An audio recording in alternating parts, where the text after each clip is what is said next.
আমার পেজের এত হাজার হাজার মেয়ের মধ্যে থেকে, আমাদের পরিবার থেকে, মানে আমাদের পেজ থেকে একটা ছেলে আজকে অনেক বড় একটা টেক্সট করেছে আমাকে।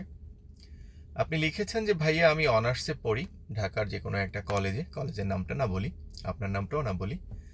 আমার একটা মেয়ের সাথে গত 2 বছর যাবৎ সম্পর্ক ছিল, খুব ভালো একটা রিলেশন ছিল, আমি তাকে প্রচণ্ড ভালোবাসি। এবং এই 2 বছর পরে এসে সে আমার সাথে খুব খারাপ বিহেভ করছে, আমাকে অ্যাভয়েড করার চেষ্টা করছে। আমার মনে হচ্ছে তার অন্য কারোর সাথে কোনো রিলেশন আছে, বা সে আমাকে যে কোনোভাবে আমার সাথে সে ব্রেকআপ করার চেষ্টা করছে। বাট আমি তাকে এতটাই ভালোবাসি এবং সে আমার জীবনের প্রথম ভালোবাসা, আমি তাকে ভুলতে পারছি না। আর আমি খুব ভালো স্টুডেন্ট, বিগত স্কুল এবং কলেজে খুব ভালো স্টুডেন্ট ছিলাম।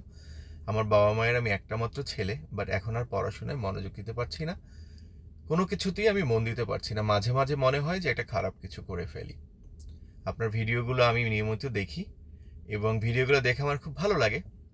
আর যেহেতু আপনি বাস্তব নিয়ে কথা বলেন, যাই হোক, এই পর্যন্তই মনে আছে আপনার চিঠি থেকে। আমার ভালো লাগলো আপনি আমার ভিডিও দেখেন এই কারণে।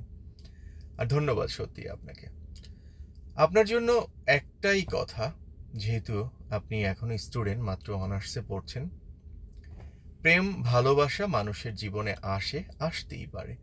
বিশেষ করে 18 থেকে 28 বছর, অথবা স্টুডেন্ট স্কুল থেকে, লাইক আপনার ফার্স্ট ইয়ার থেকে শুরু করে মাস্টার্স পর্যন্ত পড়াশোনার মধ্যে এই প্রেম ভালোবাসাটা আমাদেরকে বিভিন্নভাবে নক করে, বিভিন্নভাবে দরজায় নক করে এসে।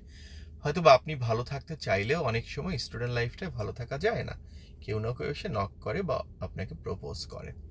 আর ভুল মানুষের জীবনে হতেই পারে। যেহেতু আপনি বলেছেন যে আপনি তাকে ভালোবাসেন, সে আপনাকে সামহাও এখন আর পছন্দ করে না, এটা আপনার কথা। আমি জানি না আসলে মূল বিষয়টা কি, কিন্তু আপনাকে বলবো, জীবন একটাই। যদি সেই মেয়েটার সাথে আপনার রিলেশনটা না থাকে, কোনো বোনরা খারাপভাবে নেবেন না। হয়তোবা সেই মেয়েটা কিন্তু ভালো একটা হাজবেন্ড ঠিকই পাবে, হয়তোবা সেই মেয়েটার কিন্তু ভালো একটা জায়গায় হয়তো ঠিকই বিয়ে হবে। আপনি যদি সেই মেয়েটার জন্য আপনার নিজের জীবনটা নষ্ট করেন, তবে আপনাকে নিয়ে, যেহেতু আপনি বলেছেন আপনি আপনার বাবা মায়ের একমাত্র সন্তান, আপনার বাবা এবং মায়ের অনেক বড় একটা স্বপ্ন হয়তো রয়েছে।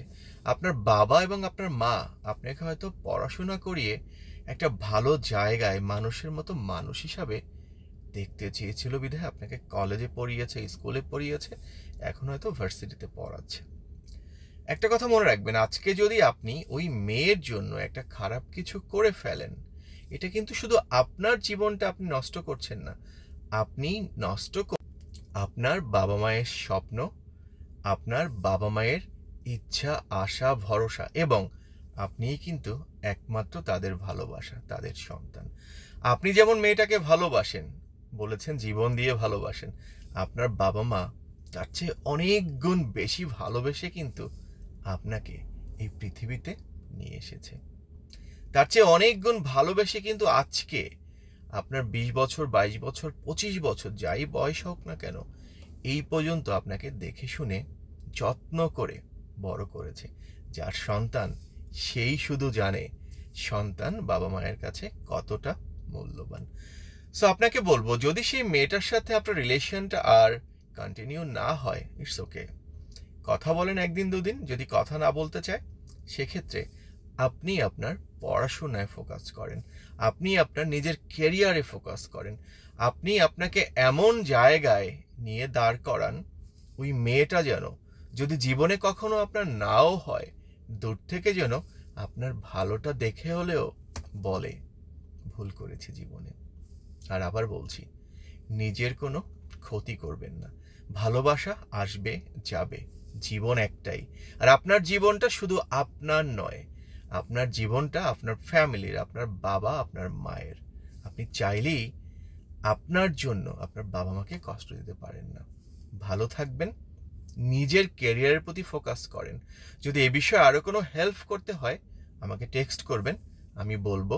বাট আজকে আপনার জন্য কথা হচ্ছে একটাই, যদি মেয়েটা সত্যিই আপনার ফোন না ধরে, টেক্সট না ধরে, যদি আপনি সত্যিই বুঝে থাকেন তার অন্য কোনো জায়গায় রিলেশন হয়েছে বা আছে, আপনিই কেটে পড়েন নিজের ভালোর জন্য। কথাটা মনে রাখবেন, সে কিন্তু ঠিকই হয়তো ভালো একটা জামাই পাবে, বিয়ে করে সংসার করতে পারবে। আপনি যদি আপনার ক্ষতি করেন, ক্ষতিটা শুধু আপনার হবে না, আপনার পুরো পরিবারটা ধ্বংস হয়ে যাবে। ভালো থাকবেন, নিজের যত্ন নিতে শিখুন, নিজের খেয়াল করতে শিখুন, নিজের জন্য বাঁচুন। ভালো থাকবেন। আসসালামু আলাইকুম।